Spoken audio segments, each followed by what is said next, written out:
Yeah, thanks. So as he said, I'm Ricci from the University of Utah. One of the things I want to point out is I'm not the first author on this paper. But my clicker isn't working again. Can you? Yeah, no worries. Cool. The first author is actually my former student, Sachin, who wasn't able to get a visa to Canada to come present, unfortunately. Also here we have Faisal, who is right over here. You can also talk to about this work. And his advisor, Sandra, is not here, but they're from NYU Abu Dhabi. And I'll just mention, Sachin may be on the academic job market in a year or two. Faisal might be on in the graduate student market in a couple of years, so or in this year or next. So keep an eye on these guys if you see them. So, okay. So kind of the basic idea that we were looking at here is that we do have, hopefully, some expectation of privacy while we're using government services. And this is because government services often involve relatively sensitive topics. There are some basic things like forms and permits that we need to get, but also this is how we access the legal system in many cases. This is how we handle major life events like births and deaths. And often the government has or needs things like our health data, right? However, of course, we access these services. Yeah, it's all good. Oh, we both switched. Okay, mostly over the web, right? These days, and so the question that we want to look at is, are we being tracked when we use government websites? And luckily, because our keynote this morning covered a lot of tracking stuff, I can actually go fairly quickly through this, right? But as most of us know, when we visit websites, especially commercial websites, they'll often embed bits of JavaScript, various objects and stuff that are used to kind of track us as we visit multiple websites. To produce profiles for targeted advertising. They also produce, can be used for sort of other types of surveillance as well. And I just wanted to add a quick note here. When I was setting up these talks, I actually checked the Pet's website to see if it had any trackers on it, and it does not. So nice job, Pet's web team. But the question that we want to ask, right, is if I am going to visit another country, say, right, and get, am I being tracked when I visit this? And one important thing that I actually want to make note of is that, in the keynote this morning, she talked about how commercial sites have kind of financial incentive to do tracking and ads to monetize themselves. Interestingly, notably, government websites should not actually have those same motivations, right? So in addition to wanting to protect our data, they're not, I hope, trying to fund themselves with ads. So the question that we have basically is, when I visit these government websites, do they have trackers? The answer is yes, so thank you for coming to my talk. But to go into a little bit more detail here, of course, basically kind of what we found is that tracking on government websites has shifted from something that was fairly rare at the beginning of the time period that we studied to something that's very routine over the period of the past 30 years. And now about 50% of the government websites that we studied have some manner of tracker on them.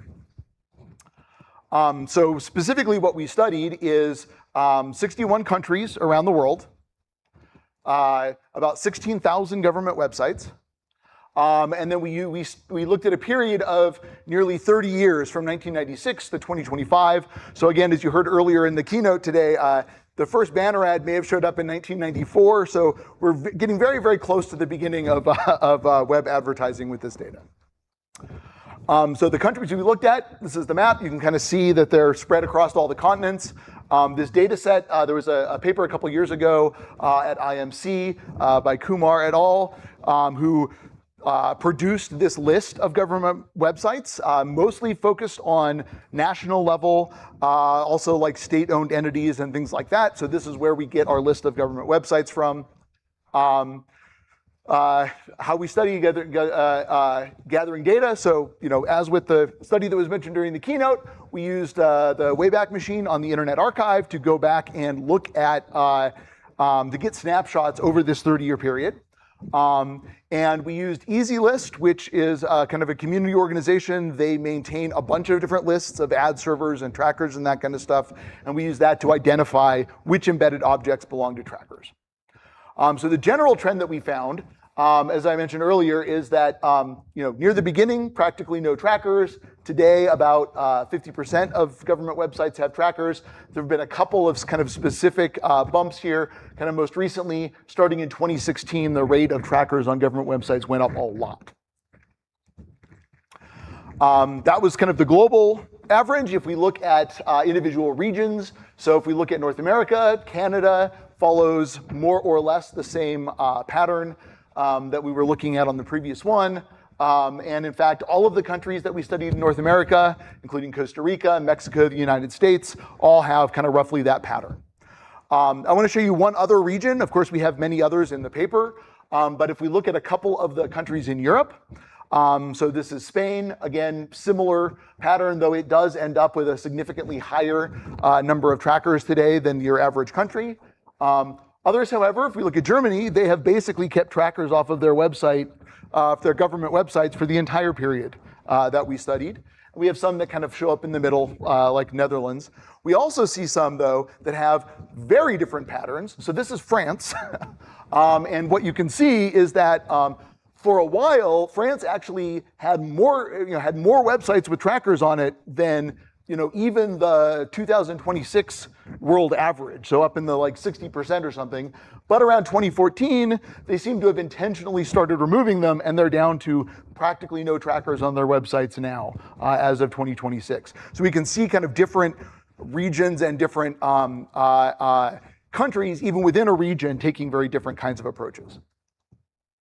So takeaway here is that tracker prevalence continues to rise in most countries. However, we do find some statistically significant localized pullbacks, indicating particular countries that have changed either their technology platform or their policies or both. I want to bring up a couple of examples of real world, of course, the web is real world, so let's say off web examples that kind of show up in our data. So for example, in 2024, the site Polyfill, which was commonly used as a kind of programming and CSS platform, started serving up malware. And we can actually see in our data, basically, that most countries dropped Polyfill from their websites. Some did not, so they apparently were not up on their watching security bulletins.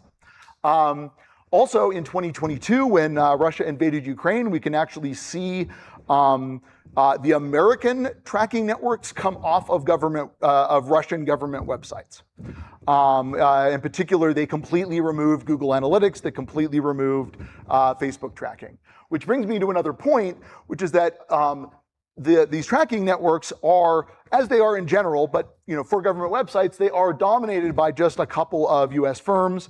Most the networks we found belong to Alphabet or Meta, and that this has actually stabilized. So it used to be that we would see a lot of churn in the tracking networks, and in recent years, it's just kind of all concentrating on these two companies. There's a lot more in the paper. Things like the methodology of how we did this, other regions. We also identified one way to deal with this noisy data by using a measurement of the first time we observe a tracker appearing. But again, that's all in the paper. We also have some other fun visualizations. I'm not going to explain to you what this heat map is. You'll have to come talk to Faisal and I at the poster if you want to see this. That's the end of my talk. We have, here's a link to the paper. We've also made the artifacts for this available, which is the scripts to download all this stuff from the Internet Archive and to do the data processing. And with that, I'll be finished.